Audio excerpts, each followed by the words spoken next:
Hello hello everyone, कैसे आप लोग? अच्छे हैं, चलिए बहुत बढ़िया। तो हम लोग जैसा कि हम लोग ने लाइट चैप्टर समाप्त कर लिया। आज हम लोग आज से हम लोग इलेक्ट्रिसिटी चैप्टर स्टार्ट करेंगे। आज से मैं आप लोगों के लिए इलेक्ट्रिसिटी चैप्टर स्टार्ट करूंगा। बेसिकली तो ये आपको टर्म फर्स्ट में नहीं पढ़ना, लेकिन टर्म 2 में है। लेकिन मैं चाह रहा हूं कि अभी से मैं आपको ये स्टार्ट कर दूं ताकि आपको आगे अच्छा रिवीजन का चांस अच्छा मिल सके। तो आज हम लोग जो टॉपिक है क्लास 10 का, क्लास 10th का जो टॉपिक है आपका, 10th का जो टॉपिक है वो क्या आपका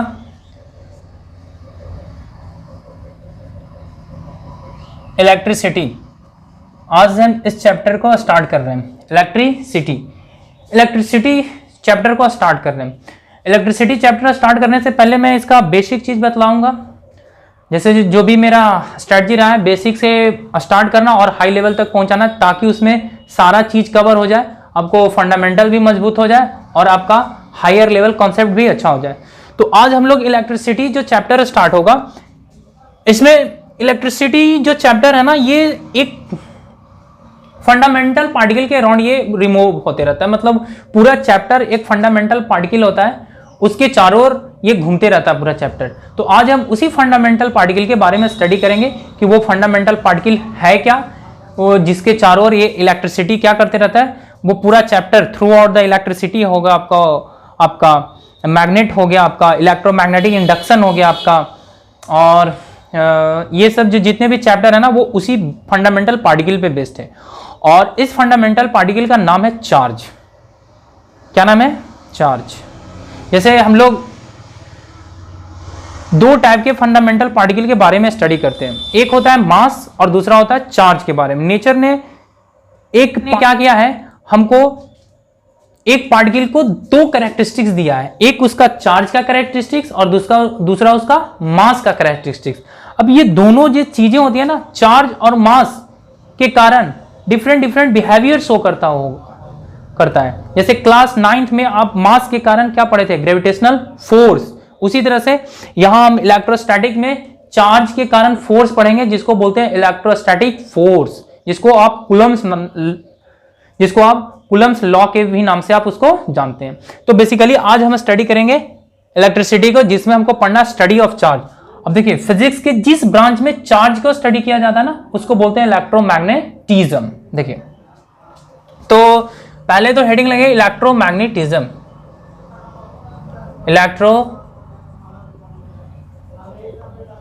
इलेक्ट्रोमैग्नेटिज्म, ये इलेक्ट्रोमैग्नेटिज्म क्या है? Basically it is the branch of science या फिजिक्स बोल दीजिए। It is the branch of physics in which we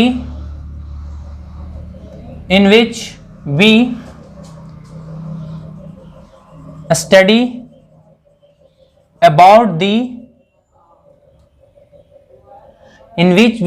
about the charge and their related phenomena। इसको बोलते हैं, क्या बोलते हैं? इलेक्ट्रोस्टैटिक्स बोलते हैं। It is the branch of physics in which we study about the charge and their related phenomena.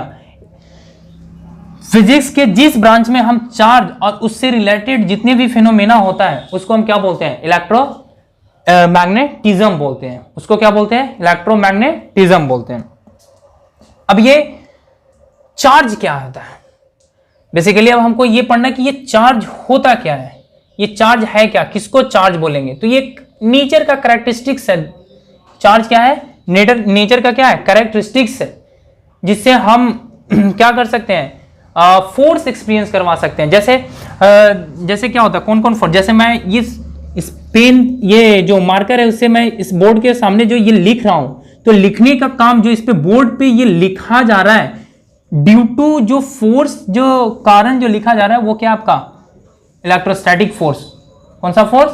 Electrostatic force, जो किसके कारण होता है? चार्ज के कारण होता है। अब देखिए, इलेक्ट्रोमैग्नेटिज्म को हम ना 3 कैटेगरी में इसको बेसिकली डिवाइड करते हैं। ब्रांच ऑफ इलेक्ट्रोमैग्नेटिज्म, हेडिंग लगाइएगा, ब्रांच ऑफ इलेक्ट्रोमैग्नेटिज्म। तो ब्रांच ऑफ इलेक्ट्रोमैग्नेटिज्म बेसिकली ना there are 3 branch of electromagnetism होता है।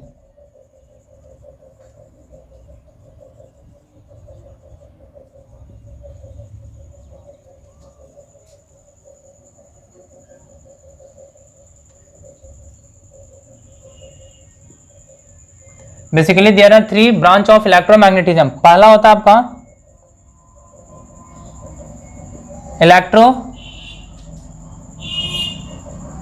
इलेक्ट्रोस्टैटिक, दूसरा होता है आपका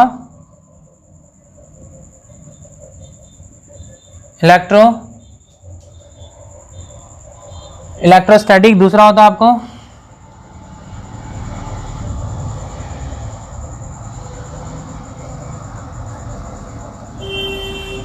मैग्नेटिज्म,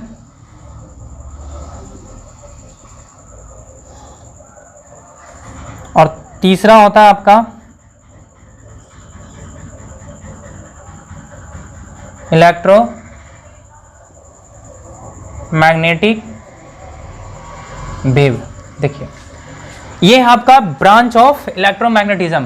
पहला होता है आपका इलेक्ट्रोस्टैटिक्स, ये मैग्नेटिज्म और इलेक्ट्रोमैग्नेटिक वेव। हमको देखिए ये इलेक्ट्रोमैग्नेटिक वेव हमको क्लास 10 के सिलेबस में नहीं पढ़ना है। क्लास 10 के सिलेबस में हम लोग को इलेक्ट्रोमैग्नेटिक वेव नहीं पढ़ना है। इसको हमको हायर क्लासेस में, क्लास 12 में, जब मॉडर्न फिजिक्स में जब पढ़िएगा तो वहां पे आपको इलेक्ट्रोमैग्नेटिक वेव करके एक चैप्टर पढ़ाया जाएगा। ठीक है, यहाँ पे हम लोग को बेसिकली स्टडी करना है इलेक्ट्रोस्टैटिक्स और मैग्नेटिज्म को। जो आपको जो इलेक्ट्रिसिटी चैप्टर है उसी में ये दोनों टॉपिक कवर है। बात आ रही सुनिए, ये दोनों टॉपिक उसी में आपको इलेक्ट्रोस्टैटिक्स में ही दोनों टॉपिक क्या है, कवर अप है। बारी बारी से जो हम चर्चा करेंगे वो करेंगे इलेक्ट्रोस्टैटिक का और फिर मैग्नेटिज्म का। तो पहले देखिए इलेक्ट्रो, तो सबसे पहले आप हेडिंग लगे इलेक्ट्रोस्टैटिक्स। इलेक्ट्रोस्टैटिक्स किसको कहते हैं? तो देखिए जैसे नाम से ही ये सजेस्ट है, इलेक्ट्रो मतलब चार्ज और स्टैटिक्स मतलब चार्ज एट रेस्ट। तो जिसमें हम चार्ज के उस प्रॉपर्टी को पढ़ते हैं जब चार्ज किस में रहता है, रेस्ट में रहता है, तो उसको हम इलेक्ट्रोस्टैटिक्स में पढ़ते हैं। किसमें पढ़ते हैं? इलेक्ट्रोस्टैटिक्स में। मैग्नेटिज्म में क्या होता है? चार्ज मूव करने लगता है। चार्ज क्या करता है? कांस्टेंट वेलोसिटी से जब मूव करते रहता है तो इसको हम पढ़ते हैं किसमें? मैग्नेटिज्म में। बेसिकली ये मैग्नेटिज्म में हम लोग इसको क्या बोलते हैं? स्टैटिक्स 2 भी बोलते हैं कभी कभी इसको इलेक्ट्रोस्टैटिक 2 भी बोलते हैं कभी कभी इसको, या इसको कभी इलेक्ट्रोडायनेमिक्स भी बोलते हैं। इसको क्या बोलते हैं? इलेक्ट्रोडायनेमिक्स भी बोलते हैं, इलेक्ट्रोडायनेमिक्स भी बोलते हैं। लेकिन इसमें चार्ज जो रहेगा ना वो एट रेस्ट रहेगा। क्या रहेगा? सॉरी, चार्ज जो रहेगा ना वो कांस्टेंट वेलोसिटी से मूव करता हुआ रहेगा। चार्ज जो रहेगा वो कैसा मूव करेगा? कांस्टेंट वेलोसिटी से मूव करते रहेगा। मैग्नेटिज्म और इलेक्ट्रोडायनेमिक, और इसको कभी कभी ना करंट इलेक्ट्रिसिटी,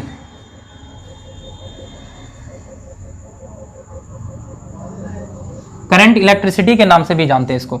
मैग्नेटिज्म को इलेक्ट्रोडायनेमिक भी बोल सकते हैं आप, और इसको करंट इलेक्ट्रिसिटी भी बोल सकते हैं। इसका 3 नाम है।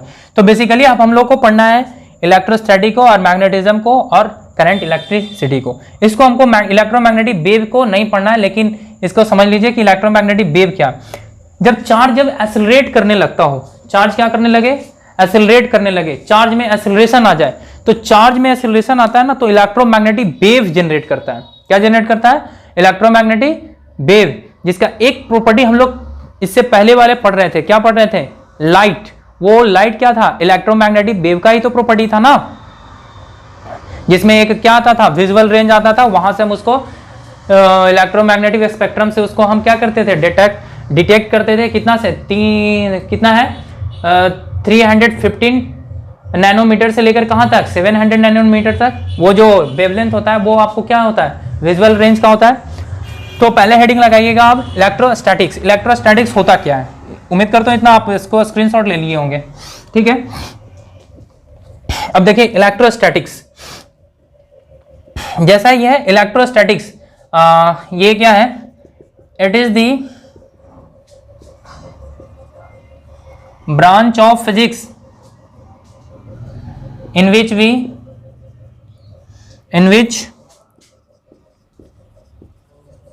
study about the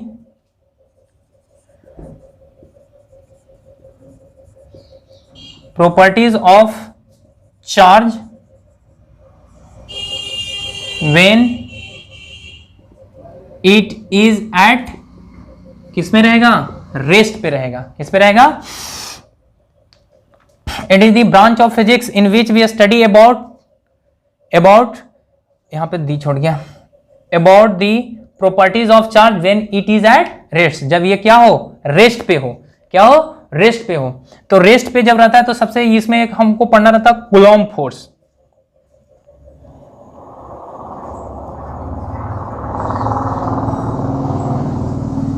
ऐसे अभी हमको इसमें कूलॉम्ब फोर्स पढ़ना रहता है, इसमें और कैपेसिटर वगैरह पढ़ना रहता है, लेकिन हम लोग को क्या पढ़ना है इसमें,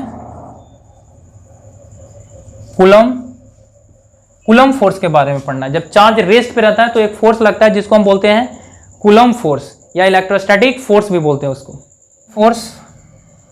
और पढ़ना है इसमें इलेक्ट्रिक फील्ड, और इसमें पढ़ना है आपका इलेक्ट्रिक पोटेंशियल,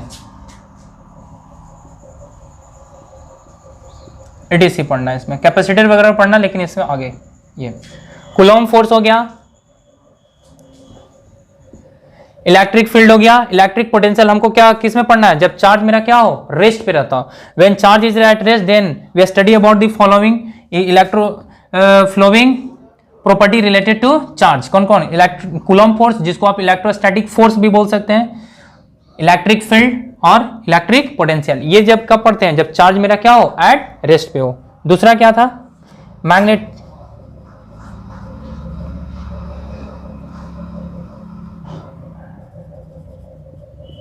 मैग्नेटिज्म। दूसरा क्या था, मैग्नेटिज्म, और इसको क्या बोलते हैं, करंट इलेक्ट्रिसिटी। अब है आपका मैग्नेटिज्म और इसको क्या बोलते हैं, करंट इलेक्ट्रिसिटी। करंट इलेक्ट्रिसिटी क्या होता है, ये जो है इसमें आपका चार्ज इसमें रेस्ट में रहता है, इसमें आपका चार्ज क्या करेगा, मूव करेगा। तो इसका जो डिफाइन होगा, इसको होगा it is the branch of physics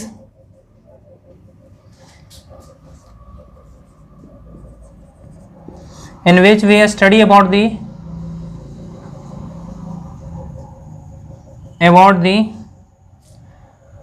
properties of charge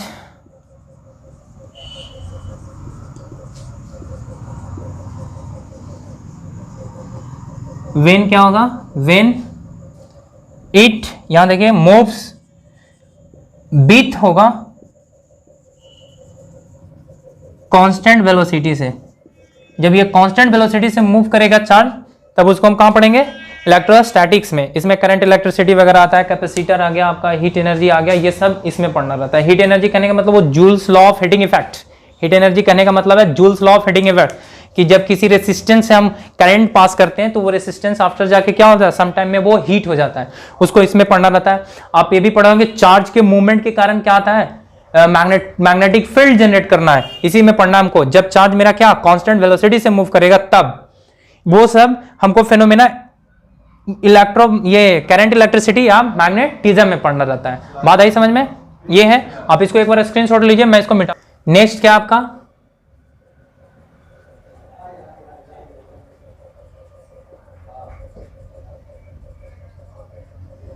electromagnetic wave. इसमें चार्ज क्या करता है, चार्ज एक्सेलरेट करता है। क्या करता है, चार्ज आपका एक्सेलरेट करता है। तो ये इसमें क्या इलेक्ट्रोमैग्नेटिक वेव है, it is the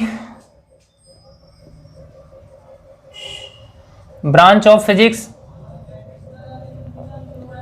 in which we study of charge when it is क्या कर रहा हो, एक्सेलरेट कर रहा हो। और जब एक्सेलरेट करता है तो इलेक्ट्रोमैग्नेटिक वेव जनरेट होता है। अब उसमें आपको पता होगा इलेक्ट्रोमैग्नेटिक वेव में वो क्या होता है, एक इलेक्ट्रोमैग्नेटिक स्पेक्ट्रम होता है जो आपको कहां से शॉर्ट गामा रे से लेकर लॉन्ग रेडियो वेव तक पूरा एक सीरीज होता है। शॉर्ट गामा रेज कहने का मतलब वेवलेंथ के टर्म में मैं बता रहा हूं कि गामा रेज का वेवलेंथ सबसे कम होता है और सबसे ज्यादा वेवलेंथ किसका, रेडियो वेव का। उसी में एक रीजन होता है जिसमें हमको कौन लाइज करता है, विजुअल लाइट राइज करता है, जिसको हम विबग्योर के नाम से जानते हैं। बात आनी समझ में? तो ये वहीं से जनरेट होता है। चार्ज जब ऑसिलेट करता है, एक्सेलरेट कर रहा हो चार्ज, तो चार्ज जब एक्सेलरेट करता हो तो दो चीज निकलता है, इलेक्ट्रिक फील्ड और मैग्नेटिक फील्ड, और दोनों जब हैरी करते हैं तो हमको इलेक्ट्रोमैग्नेटिक वेव मिलता है। उम्मीद करता हूं कि आज का ये बेसिक लेक्चर आप लोगों को समझ में आया होगा। आज हम लोगों ने बेसिकली क्या बात किया है कि इलेक्ट्रिसिटी कैसे उसको हम चार्ज के प्रॉपर्टी को किस किस ब्रांच में वो रिलेटेड है और उस ब्रांच से रिलेटेड हमको क्या क्या टॉपिक पढ़ना है। बात है नहीं समझ में? चलिए, तो ये है आज का टॉपिक। तो फिर मिलते हैं नेक्स्ट वीडियो में नए कॉन्सेप्ट के साथ। तब तक के लिए मेरे चैनल पे बने रहिए और चैनल को सब्सक्राइब कर लिए और अपने दोस्तों के साथ इसको शेयर भी कीजिए। आपसे एक गुजारिश है कि आप इसको अपने दोस्तों के साथ पहुंचाइए। अब मैं आप लोगों को क्लास 10 का इलेक्ट्रिसिटी चैप्टर भी स्टार्ट कर दिया हूं। उम्मीद रखिए कि जिस तरह से मैं आप लोगों को लाइट चैप्टर पढ़ाया हूं उसी तरह से मैं आप लोगों को इलेक्ट्रिसिटी चैप्टर भी पूरा बेसिक से लेकर एडवांस लेवल तक मैं पहुंचाऊंगा। और ये मेरा दावा है कि इतना करने के बाद आप कहीं से भी कोई भी क्वेश्चन आप आसानी से बना सकते हैं। तो फिर मिलते हैं नेक्स्ट वीडियो में। तब तक के लिए bye class, bye, thank you.